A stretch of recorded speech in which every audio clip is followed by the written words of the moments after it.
Hi guys, I'm Megan. I work here at the Maryland SPCA in the Behavior and Training Department, and I'm going to talk to you today about positive reinforcement training for cats. So to get started,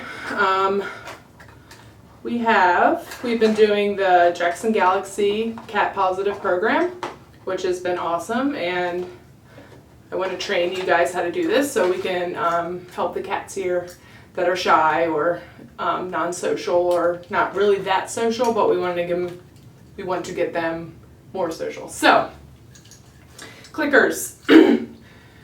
These are two different types of clickers. This one is the box type of clicker, if you can see. Little metal box in there. This one is really loud. So if you click it, you can hear how loud that is, and that scares a lot of the cats.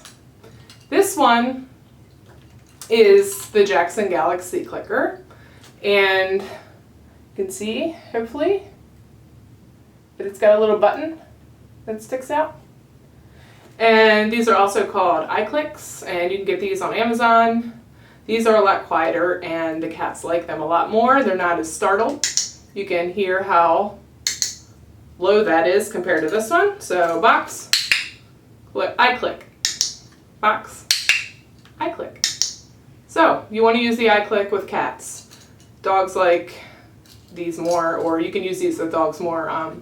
Even some dogs are afraid of these, so you might not want to use those with everybody. But we're learning about cats today. So what positive reinforcement is basically marking the behavior that you want with a click, and giving them a treat directly after. So the cat is going to realize that when you click the clicker, they get a treat. So good things happen when this clicks. So you will find the cat trying to get this to click, and it really helps cats come around that are shy or fearful, that I found.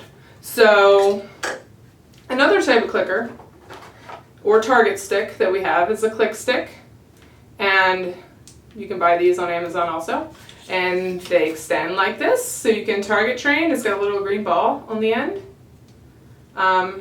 So these sound like this, so they're a little different click than the iClick. So these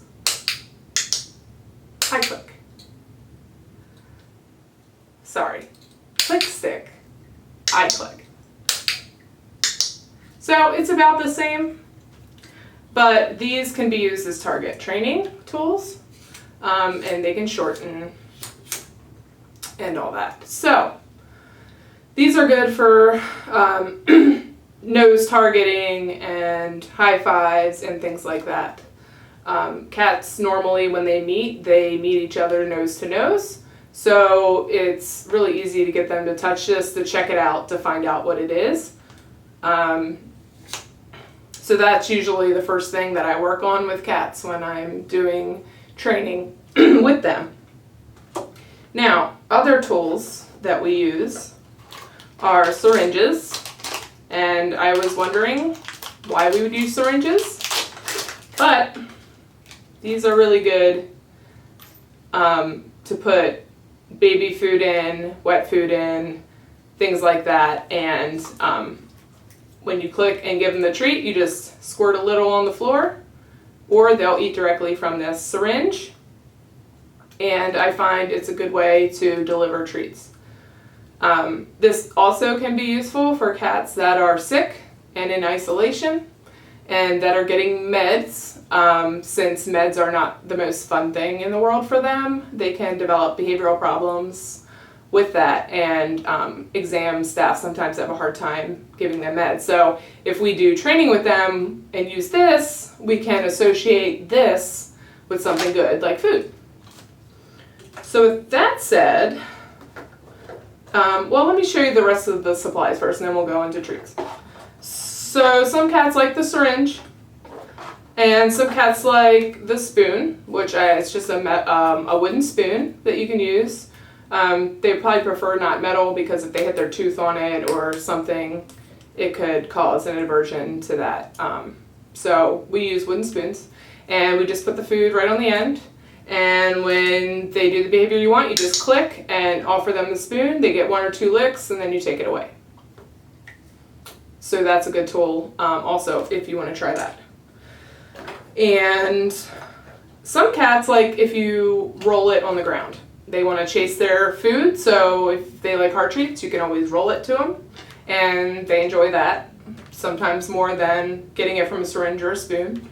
Also, cats have problems tracking food. Like if you have the syringe and you're holding it to their face, it's hard for them to get. So I like to put it right on the ground, or with a spoon, you know, underneath their head, not like over their head, just underneath, and they'll find it. So once they get that you're going to give them a treat after the click and you're delivering it in the same place each time, they'll know where to look for the food and they'll get it pretty fast. You can also use, this is a lovely Jackson Galaxy apron that you can use to put your supplies in, your clickers, your click stick, your food, your treats. You can also you can buy these really cheap. I think they have them at Home Depot for really, really cheap. And we also have them here for free, so you can use these, or some people use like a box or whatever you want to put your food in is fine. Treat choices.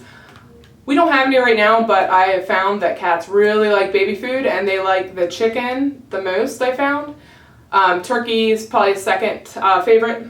When you're getting baby food, you have to remember to get the baby food with no onion powder because that is not good for cats. So you want to get the chicken in water is the best thing to use. You can use turkey and turkey gravy, but no onion is a big thing. And that's really good for the syringe. To suck it up, it's really easy and it's not messy at all.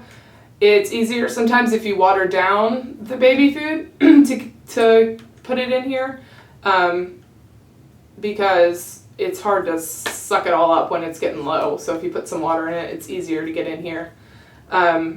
Also, I found that cats can be picky about the temperature of their food.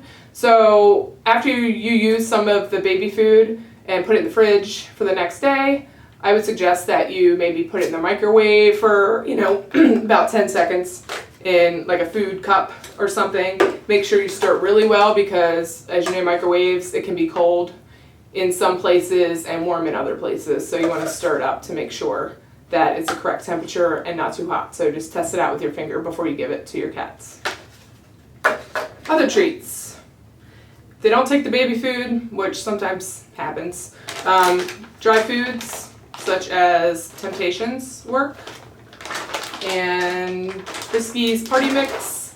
We have a lot of different dry treats. If they don't work, we can use Fancy Feast, wet food. It has gravy. This would be good for a spoon. Put this on the spoon, deliver it.